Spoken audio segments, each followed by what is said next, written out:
परिचय हमारा। हम दिन में सवेरे पहले बारामूला में थे, फिर यहाँ आए, तो बहरहाल दिवर के साथ मेरे वालिद मोहतरम के बड़े पुराने ताल्लुकात थे, बहुत आना जाना था। जब हम छोटे होते थे तो यहाँ से काफ़ी बुजुर्ग लोग बाकी वहाँ घर में आना जाना होता था, तो बहुत एक अपनापन लगा। तो आपको लग रहा है कि तब्दीली आ रही है? 100% मुझे तो लग रहा है, अल्लाह करे वही सच हो।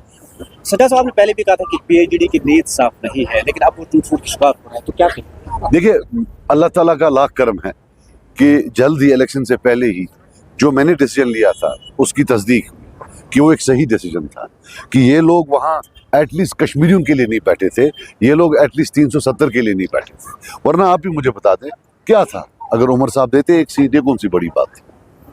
और मैं आप महबूब मुफ्ती के उस गिले को जब उसने प्रेस कॉन्फ्रेंस दी, उसमें बहुत गिले छिपे थे, उसमें आपका क्या टेक? देखो, I will tell you something, I don't hold a brief for anybody, लेकिन उमर साहब को मैं एक बोलना चाहता हूँ कि जो एरोगेंस वो दिखाते हैं कि मैं पहले नंबर पर आया, मैं पहले नंबर पर आया।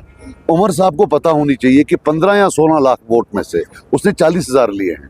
वो भी कोई बड़ी तोप नहीं थी उमर साहब, उसने भी 40,000 वोट लिए हैं, और शायद मैडम ने कोई 5,000 8,000 उससे कम लिए थे।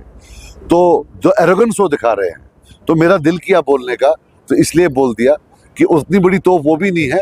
वो उस इलेक्शन में जीते हैं जिसमें 95% लोगों ने बाइकआउट किया था, तो वो शर्म की बात है, उसमें कोई फख्र की बात नहीं। आपने अभी कहा कि तकरीर में भी कुछ लोग सियासी पार्टियां जो कश्मीर की तबाही के लिए खास तौर से, बिल्कुल, मैं आपको देखिए, मेरी बात सुनिए, मुझे आप ये बताएं कि रोज वो बयान यहाँ देते 370 पर, उस पर, इस पर, लेकिन हमने 3 MP इनके भेजे थे वहाँ पार्लियामेंट, वहाँ क्यों नहीं बात करते? बात तो वहाँ करनी है।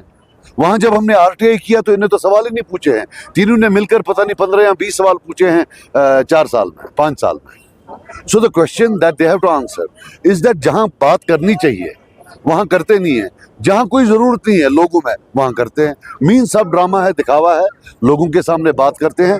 हिंदुस्तान के सबसे बड़े ऐवान में जहाँ मैटर करती है कोई बात, वहाँ ही चुप करके बैठे। आने वाला जो पार्लियामेंट इलेक्शन है, क्या आपको लग रहा है कि पीपुल्स कॉन्फ्रेंस एक शानदार जीत दर्ज करेगी? मुझे लगता है इंशाल्लाह, अल्लाह करे, वो पूरा लगता है, और अल्लाह करे। और मैं आपको यकीन से कह सकता हूँ कि एक मौका अगर मिले, वकालत क्या होती है वो पूरी कौम देखनी चाहिए। कौम को फख्र होगा, शर्मिंदगी नहीं होगी। बाकी सियासी जमातें आपकी तरह इतनी मुतहरिक नहीं है सियासी एतबार से, क्योंकि नॉर्थ कश्मीर का भी अभी किसी भी सियासी जमात ने अपना कैंडिडेट नहीं दिया है। अगर आप देखेंगे अभी तक वो मांग रहे हैं, हर दिन जब भी उनसे मीडिया उनके पास जाती है 2-2 दिन मांगते हैं, तो उस पर आपका टेक क्या है? वो उनका अपना अंदरूनी मामला है, मेरा उससे कोई लेना देना नहीं है। कोई भी लड़े, हम तो लड़ने के लिए तैयार हैं। चलो जनाब, शुक्रिया।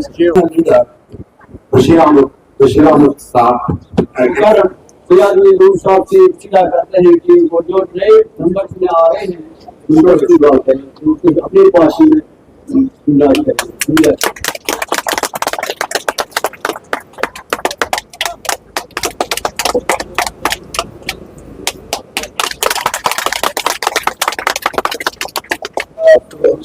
दिवर के लोग आते थे, यहाँ से वो लेडीज आती थी, और मुझे याद है वहां घर पे रहती थी, तब मेरे वालिद साहब जिंदा थे।